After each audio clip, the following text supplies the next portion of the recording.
का आदान प्रदान। वे दूसरे की थाली में घी ज्यादा दिखता है, कहावत है ना। तो उसी कहावत से प्रेरित होकर ये कहानी सुने। मीरा अपनी सहेली सीमा से कहती है, क्या रे सीमा, तेरे जैसी सास भगवान सबको दे। कोई रोक टोक नहीं, कोई बोलियां नहीं, आराम से रहती है और आराम से रहने देती है। एक मेरी सास है। माना कोई रोक टोक नहीं है, लेकिन दूसरी कई परेशानियां हैं जो मेरी सास के साथ है, तू नहीं समझेगी। चल अच्छा रखती हूँ, ननद आई है, उसकी खातिरदारी करनी है। मीरा सीमा की सास से काफी इम्प्रेस रहती है। फिर एक दिन सीमा मीरा के घर किसी काम से जाती है। मीरा की सास कहती है, हाँ भाई सीमा, क्या करने आई है? घर में कोई काम धाम नहीं है क्या? सीमा को तो शौक लगता है, ऐसे कोई कैसे बोल सकता है। आंटी, मैं कौन सा कुछ लेने आई हूँ, देने ही तो आई हूँ। ये अचार बनाया था। तभी मीरा आ जाती है। अरे तू अचार लाई है? तेरी सास ने कुछ कहा नहीं? यहाँ मेरे घर पर तो सामान सड़ जाए, लेकिन मेरी सास मजाल है किसी को चवन्नी भी देने दे। अरे क्यों ना बचाऊं चवन्नी, मेरे बेटे की मेहनत की कमाई है। तेरे भरोसे रहूं तो सब लुटा दे। अब ले ले अचार उससे और दफा कर। मीरा सीमा से अचार लेकर उसे बाहर तक छोड़ने जाती है। अरे यार, तेरी सास तो बहुत अच्छी है। क्या बात कर रही है? कितनी तो बेइज्जती करती तेरी, लेकिन फिर भी तुझे मेरी सास अच्छी लगी। मेरे घर आजा कभी, मेरी सास को देखेगी ना तब पता चलेगा। अरे इससे ज्यादा बुरा क्या हो सकता है। जरूर आऊंगी मैं तेरे घर, लेकिन मैं कुछ लेकर नहीं आ सकती। हाँ, देख रही है ना मेरी सास का हाल। हाँ हाँ, कुछ न लाना, मैं तो कहती हूँ खाली झोला ले आना बस। सीमा चली जाती है। फिर क्या, दोनों अपने काम में लग जाती हैं। लेकिन एक रोज न जाने क्या होता है, मीरा सीमा के घर आती है। सीमा की सास कहती है, अरे सीमा, देख तो कौन आया है, तेरी सहेली मीरा। मीरा, आज कैसे यहाँ पर? आजा आजा। और ये हाथ में क्या है तेरे? क्या मतलब? कुछ नहीं आंटी जी, ये तो खाली थैला है। वो क्या है ना, मंडी जा रही थी तो सोचा मीरा से मिलती चलूं। अरे काहे को मंडी जाना, कल ही मेरा बेटा सब्जी लेकर आया है। अरे मीरा, जरा सीमा का ये थैला तो भर दे। मीरा घबरा जाती है। अरे नहीं नहीं माँ जी, बिल्कुल नहीं, मैं कुछ नहीं ले सकती। हम लोग ना अलग सब्जियां खाते हैं। खैर, मीरा सब्जी तो नहीं लेती, लेकिन सीमा की सास तो न जाने क्यों कद्रदान हुई रहती है। अरे मीरा, जरा चिकन मटन बना ले, तेरी सहेली आई है। मैं फोन कर देती हूँ, वो दे जाएगा। और सुन, मिर्च जरा तेज कर देना। लेकिन मीरा तीखा नहीं खाती है माँ जी। अरे खाना चाहिए, अब सीसी करेगी ना तो नाक का सारा कचरा भी निकल जाएगा।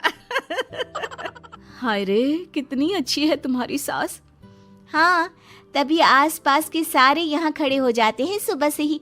अभी 2 मिनट रुक ना, खुद पता चल जाएगा। तभी पड़ोसन आती है। अरे बहन जी, चाय का वक्त हो गया, सोचा चली आऊं आपके घर। अरे क्यों नहीं क्यों नहीं, वो क्या है ना, बहू की सहेली आई है तो चिकन बन रहा है, वो भी लेती जाना। मैं जरा ज्यादा ऑर्डर कर देती हूँ। और हाँ बहू, पकोड़े भी तल ले चाय के साथ। जा जा मीरा बेटी, सीमा की मदद कर दे जरा। मीरा सीमा के पास किचन में जाती है, जहाँ सीमा सास को कोस रही होती है। घर में कितनी मुश्किल से सब्जी और राशन आता है, लेकिन ये नहीं समझेंगी। अरे पिछले महीने भी 2 बार राशन लाना पड़ा था, लेकिन ये है कि सच्ची यार, फिर भी तू लकी है, तेरी सास कम से कम मेरी सास की तरह तो नहीं है। मीरा कुछ देर रहकर वहां से चली जाती है। दोनों बहुएं किसी तरह सास के साथ दिन काट रही थी कि एक दिन सीमा कहती है, नहीं नहीं माँ जी, बस करिए, तंग आ गई हूँ मैं आपसे। मैं अब आपके साथ नहीं रह सकती। एक बार, बस एक बार आप मेरी सहेली मीरा की सास की तरह बनकर देखिए। अरे कितनी अच्छी इंसान है वो, कितना सोचती है घर के लिए। दूसरी तरफ मीरा, माँ जी कैसी हैं आप? कुछ तो सोचा करिए, समाज नाम की भी कोई चीज होती है। बस एक बार मेरी सहेली सीमा की सास की तरह बनकर देखिए। अरे कैसे जी जाती है जिंदगी, उन्हीं से पता चलेगा। दोनों की सास को आता है गुस्सा। अरे भाई, कोई छोटे बच्चे तो है नहीं जो किसी के साथ तुलना कर दे और वो कुछ ना कहे। मीरा की सास कहती है, मुझे तो सीमा के पास ही छोड़ा। सीमा की सास कहती है, तू ना मुझे मीरा के पास ही छोड़ दे। दोनों एक दूसरे से सलाह करती हैं और सासों का किया जाता है आदान प्रदान यानी एक्सचेंज। अगली सुबह मीरा की बदली हुई सास। अरे मीरा, मेरी बेटी आ रही है। मीरा को तो आदत थी कि घर का कोई भी आए दमड़ी ना निकले, ना कुछ बनाना ना कोई लेन देन। अच्छा माँ जी ठीक है, कोई बात नहीं। अरे कैसा कोई बात नहीं, अरे लाओ 16 तरह के पकवान और ननद को देने के लिए सीधा निकालो। सीधा समझती हो ना? देना लेन देन? अरे माँ जी कैसी बात कर दी। इस घर में जो कोई कुछ भी ले आए, लेकिन मजाल है घर की चवन्नी भी कहीं चली जाए। अरे ये तो परंपरा ही नहीं है इस घर की। बाकी खाना हो तो रोटी दाल बना देती हूँ। रोटी दाल तो मेरी बेटी दुख में भी नहीं खाती, तो मायके में क्यों खाए। मैं अभी चिकन मटन पनीर और दाल ऑर्डर कर रही हूँ, सब बना देना। लेकिन मेरी तो आदत ही नहीं है इतना सारा खाना बनाने की। नहीं नहीं माँ जी, मुझे तो माफ करें। अरे कैसी बात कर रहे? तेरी सास की बेटी नहीं आती थी क्या? आती थी ना, खूब आती थी, लेकिन मजाले की सास कुछ एक्स्ट्रा कर दे। माँ जी देखिए, मेरी तो ये आदत नहीं है। दूसरी तरफ सीमा। माँ जी, वो मेरे मायके से लोग आ रहे हैं, तो मैं जरा उन लोगों के लिए कुछ बना लेती हूँ। क्यों क्यों बना लेती हो? दाल रोटी बनी है ना, साथ में अचार रख देना। वैसे आ क्यों रहे हैं बेटी के घर? सीमा को तो बहुत बुरा लगता है। कहाँ तो उसकी सास पड़ोसी के कुत्ते को भी घी की रोटी खिलाती है, और कहाँ ये मीरा की सास जो उसके मायके वालों के लिए सूखी रोटी अचार रख देने की बात कर रही है। वो मेरी भाभी आई है ना, नई नई, तो शादी के बाद भाई पहली बार आ रहा है। हाँ तो उन लोगों को बोल दो, हमारे घर का रिवाज है सास के लिए 10 साड़ी हार और सजावट का सामान लेकर ही आना, समझे?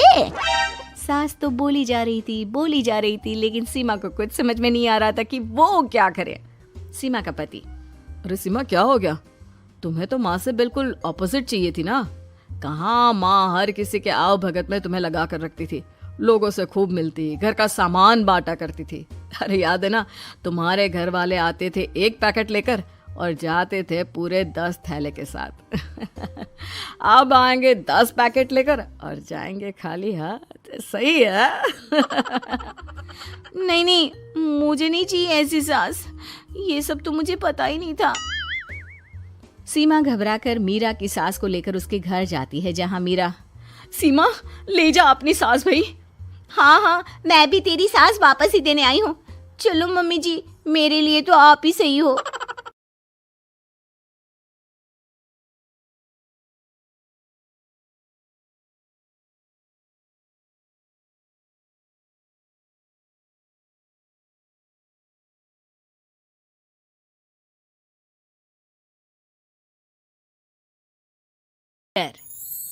क्या बात है बहू, सोई नहीं?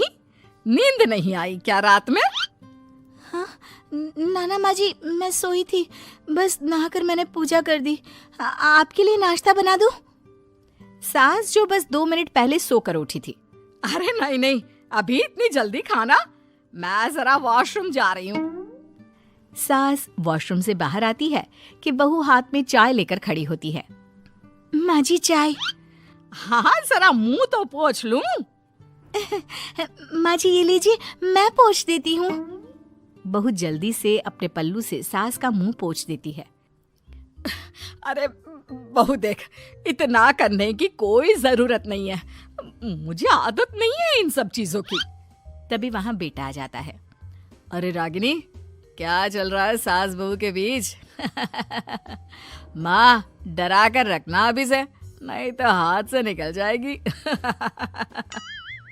बेटा तो बेचारा मजाक कर रहा था, लेकिन रागिनी को बात दिल पर लग गई। नहीं नहीं, मैं कहीं नहीं निकलूंगी, जाऊंगी भी तो सासू माँ से पूछकर। वैसे आज ना माँ का जन्मदिन है, पर मैंने उन्हें विश तक नहीं किया। माँ जी आप बोलिए तो मैं विश कर दूं?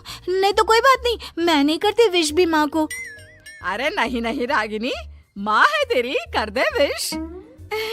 ठीक है, मैं ना विश करके आती हूँ, तब तक आप चाय पी लीजिए।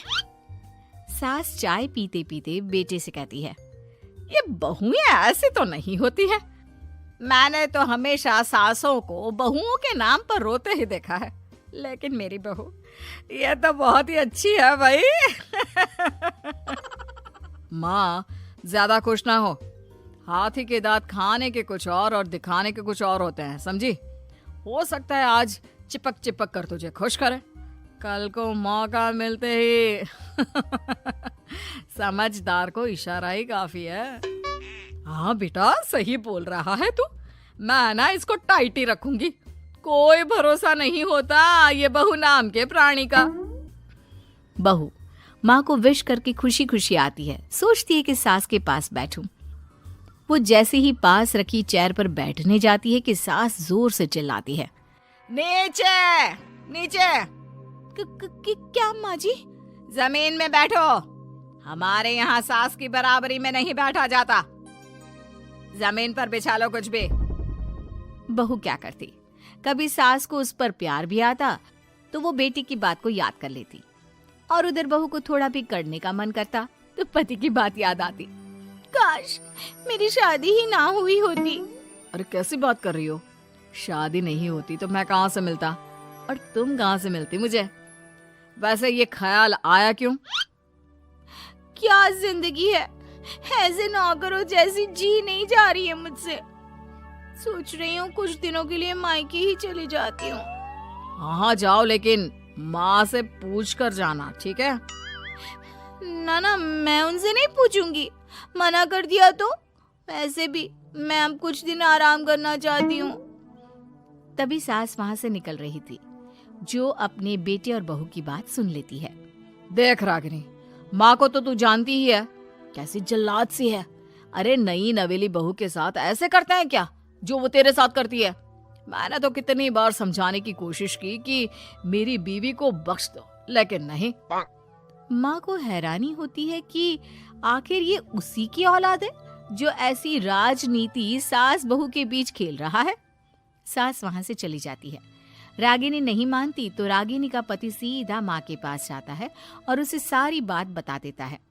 देख माँ, ठीक है ना, वो जाना चाहती है तो जाने दे, लेकिन बोल देना कि 2 दिन में वापस आ जाए।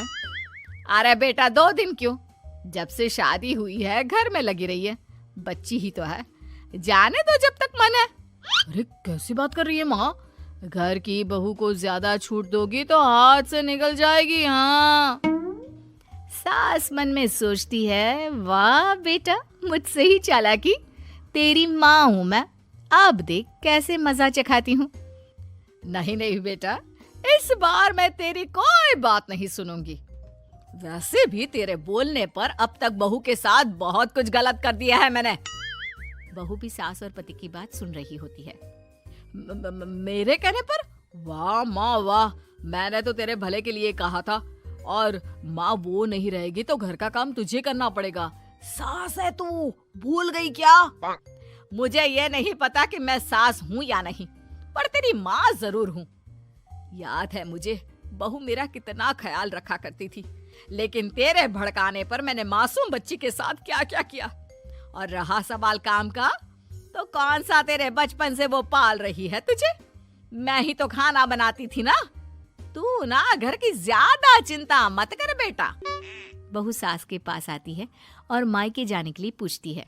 हाँ हाँ जा बहू, और जितनी मर्जी उतना रह ले, मन भर जाए तो अपने घर वापस आ जाना, ठीक है?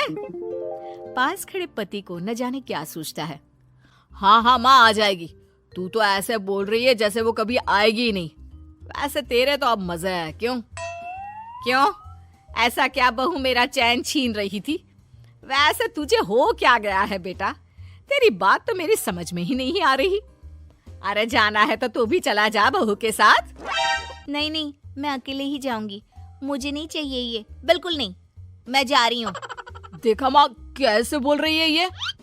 अरे जाने दे बेटा, कोई बात नहीं, अकेले जाने का मन है तो जाने दे, जा बेटी। वैसे भी इसके बोलने पर मैंने बड़े गलत व्यवहार किए तेरे साथ। मैं ना ऐसी सास नहीं हूँ, तू जा। मैं तो सोच रही थी कि तुझे भी आराम की जरूरत है, और इस घर में तो तू कभी चैन से रह ही नहीं पाएगी। हाँ माँ जी, आज तक तो सास बहू की पॉलिटिक्स सुनी थी, लेकिन ये बेटे और पति की राजनीति समझ में नहीं आ रही। अरे कैसी बात कर रही हो रागिनी? मैंने क्या कर दिया? क्या कर दिया? वो तो छोड़ ही दे बेटा, क्योंकि हम दोनों समझ गए हैं। लेकिन सवाल ये है कि क्यों किया? हाँ और क्या, हर कोई घर में शांति चाहता है, माँ और बीवी के बीच में तालमेल चाहता है, लेकिन आप? हाँ बेटा, बहू तो बेटी की तरह रह रही थी और मैं माँ की तरह। फिर तूने क्यों आग लगा दी दोनों के बीच? वो तो अच्छा है कि मैंने तेरी और बहू की बात सुन ली, तो तेरा असली चेहरा सामने आ गया। देखिए, अब तुम लोगों के आगे मेरी हकीकत सामने आ ही गई है तो मैं बता देता हूँ। वो क्या है ना, मुझे डर लगता था कि ये रागिनी अपनी अच्छाई से तुझे मुझसे छीन ना ले। तुझे बेटी का शौक भी था, बहू में तुझे बेटी मिल जाती तो मुझे कम प्यार करती, और उससे ज्यादा, बस इसीलिए। वाह, आपका डर मेरी जिंदगी नर्क बना रहा था। मैं तो चली गोवा रिलैक्स करने। सासू माँ, 2 टिकट है, चले क्या?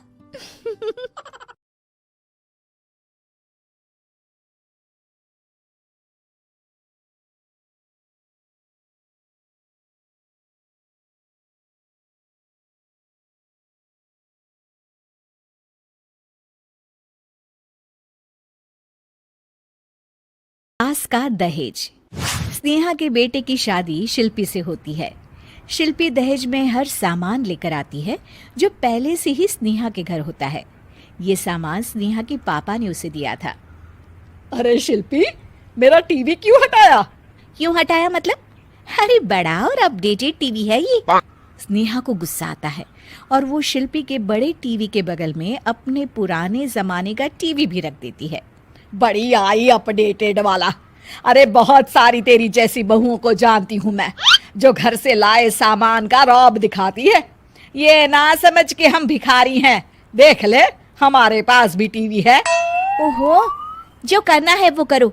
कोई मेहमान आएगा तो हंसेगा कि एक ही जगह 2 टीवी। हंसने दे, दुनिया भी तो देखे कि सिर्फ तू नहीं, मैं भी दहेज लेकर आई थी। अब यही हाल हर सामान का हो जाता है। ड्राइंग रूम में एक साथ 2 तरह के सोफे रखे होते हैं, एक नया आलीशान तो एक पुराना लकड़ी का। शिल्पी स्नेहा की इस आदत से काफी दुखी हो जाती है।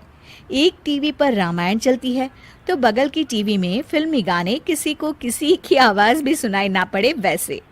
घर के दूसरे सदस्य भी सास बहू की इस आदत से परेशान हो जाते हैं। एक दिन स्नेहा की बहन उसके घर आती है और घर का नजारा देखकर हैरान हो जाती है।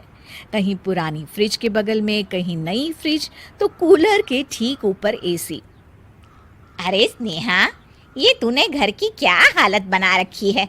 बहू रानी, तू तो नए जमाने की लड़की है, फिर घर को कबाड़ी बाजार सा कैसे सजा रखा है? नया फैशन है क्या? देखिए ना मौसी, माँ जी अपना पुराना सामान निकालना ही नहीं चाहती। वो सोचते हैं कि उनका ही सामान घर में रहेगा। अरे बहन, तू इस मामले में ना बोल तो ही अच्छा है। मैंने बहुत सी बहुओं को देखा है अपने लाए सामान पर सास को धौंस दिखाते, और मैं भला किसी की धौंस को क्यों सहन करूं? मेरे पास तो सारा सामान है, और वैसे भी क्या कहते हैं, ओल्ड इज गोल्ड। अब क्या था, शिल्पी ये सुनते ही भड़कती है और जोर जोर से चिल्लाने लगती है। वाह माँ जी वाह, जरा अपना सोफा तो देखिए, ऐसा लग रहा है खुदाई से निकला है लकड़ी का। और मेरा सोफा देखिए कैसे लेदर की चमक और गुदगुदा सा है। अरे आपका तो पुराना धुराना सा है। शिल्पी देख, मेरे पिताजी ने जो दिया है वो उनकी निशानी है, उसके बारे में मत बोल। तू तेरा सामान ले जाकर अपने कमरे में रख ले। क्यों? मैं अपना सामान क्यों कमरे में रखूं? और जो मेरे ससुराल आए वो यही कहे, ओ कितना ओल्ड फैशन घर है। दोनों की बहसा बहसी में मौसी सर पकड़ लेती है। तुम दोनों जब देखो तब लड़ती रहती हो। मैं तो चली किचन में बादाम का शरबत बनाने। सुन, बादाम का सिलबट्टा जो मेरी माँ ने दिया था उसमें पीस लेना। तो शिल्पी बोल पड़ती है। मौसी कसम है आपको, आप मेरे पापा की दी मिक्सी में ही बादाम पीसिएगा। खैर, मौसी तो जाती है किचन में, लेकिन ड्राइंग रूम में सास बहू की बहसा बहसी जारी रहती है। तभी शिल्पी को गुस्सा आ जाता है और वो अपने पापा के दिए सोफे पर जाकर जोर से बैठती है, लेकिन तभी सोफा जोर से आवाज कर टूट जाता है। हे भगवान, ये क्या हुआ? ये सोफा कैसे टूट गया? बेटा, अब समझ में आया आल्ड इज ए गोल्ड क्यों कहा जाता है। टूट गया ना तेरा सोफा। तभी किचन से जोर से आवाज आती है और मौसी काली पीली होकर किचन से बाहर निकलती हैं। शिल्पी, तुम्हारी कसम के चक्कर में मैंने बादाम के लिए मिक्सी का उपयोग किया था, लेकिन जैसे ही प्लग ऑन किया, अरे मेरा ये हाल हो गया। और भरोसा करो आजकल की चीजों पर। मैंने तो कहा था तुझसे, माँ की सिलबट्टे पर बादाम को पीसती तो तेरा ये हाल ना होता और स्वाद का स्वाद बरकरार रहता। अरे जब सब चीजें घर में थी तो क्या जरूरत थी तेरे पापा को सामान देने की। वैसे भी बहू, आजकल दहेज वही मांगता है जिनकी खुद की काबिलियत नहीं होती। आप ठीक कह रही हैं माँ जी। मेरे लिए ये सौभाग्य की बात थी कि आप लोगों ने पापा से कोई डिमांड नहीं की थी, लेकिन मैं आपको समझ ही नहीं पाई। मुझे माफ करिए। अब इस घर में नई चीज तभी आएगी जब पुरानी खराब हो जाएगी।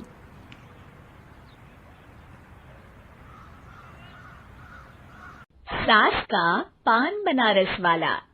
सास को था दिन भर बनारसी पान खाने का क्रेज और बहू को करना था हर काम बहुत तेज। पान खाते हुए ठीक से बोल नहीं पाती थी सास और पान थूक भी नहीं सकती थी, क्योंकि पान था बनारसी और बहू सुनती कुछ थी करती कुछ थी। ऐसे में सास को कभी आ जाता था गुस्सा तो कभी हंसी। बहू, खाना बना दो। क्या?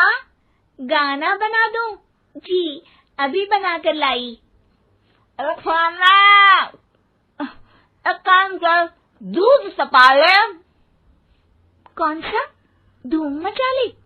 अरे दूध सपा ले, दूध सपा ले, दूध। वही तो, धूम मचा ले, धूम मचा ले, धूम। अभी गाती हूँ सासू माँ।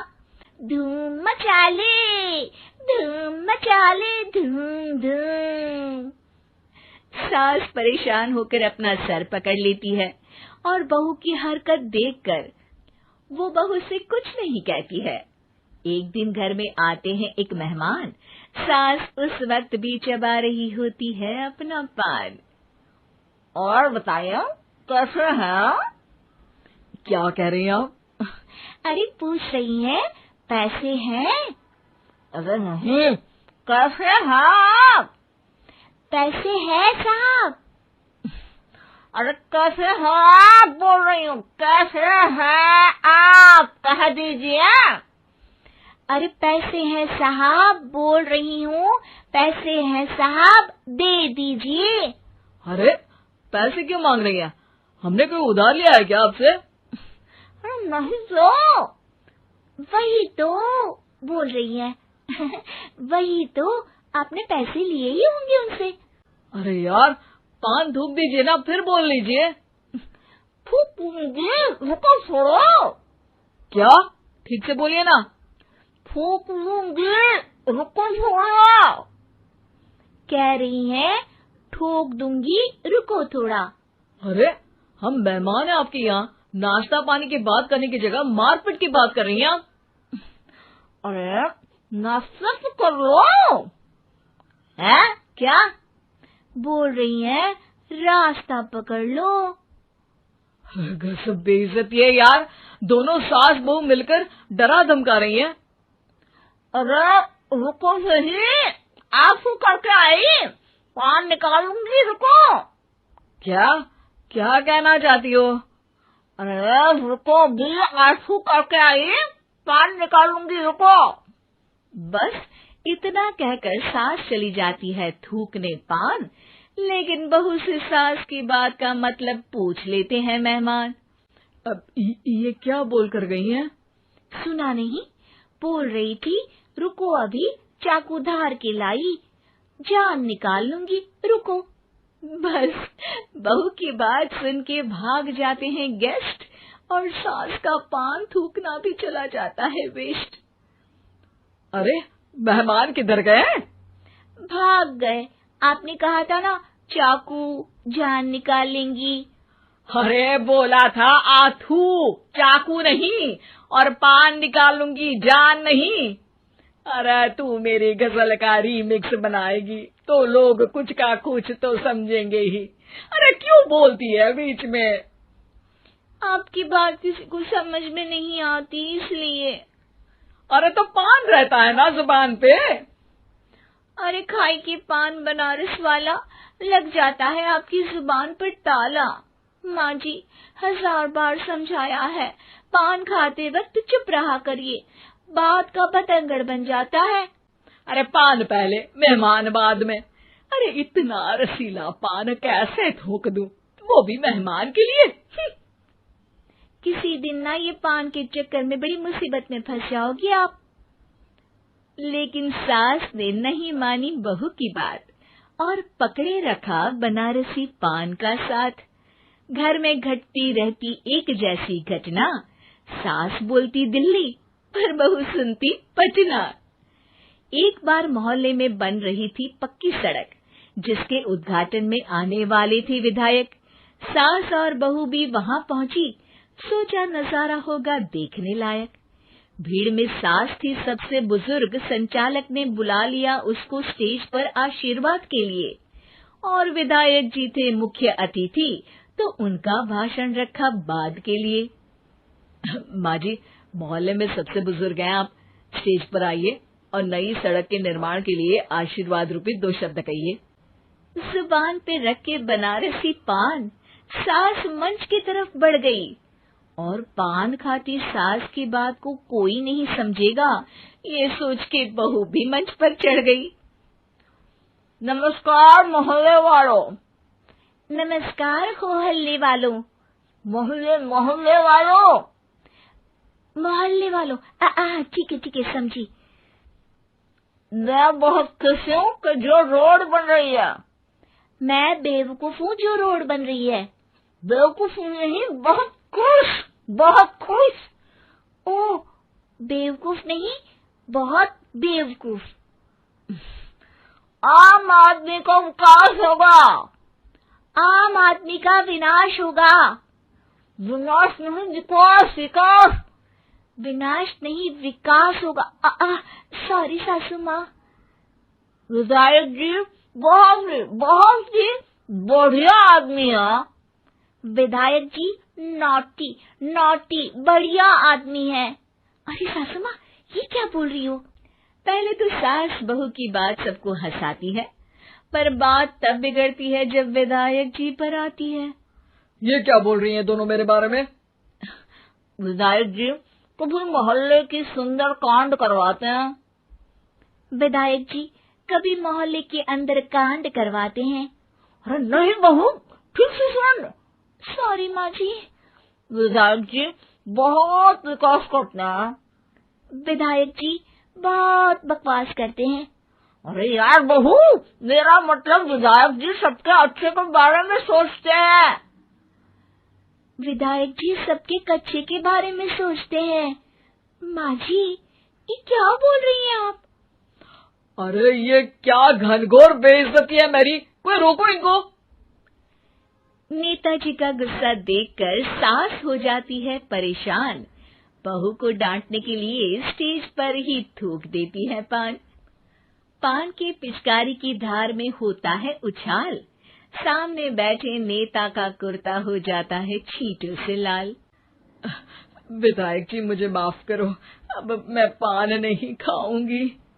सासू माँ मुझे भी माफ करो, अब मैं आपकी बात में टांग नहीं अड़ाऊंगी। अरे आप दोनों मुझे माफ करो, आपका मोहल्ला मुझे माफ करे, भगवान मुझे माफ करे जो मुझसे यहाँ आने का पाप हुआ।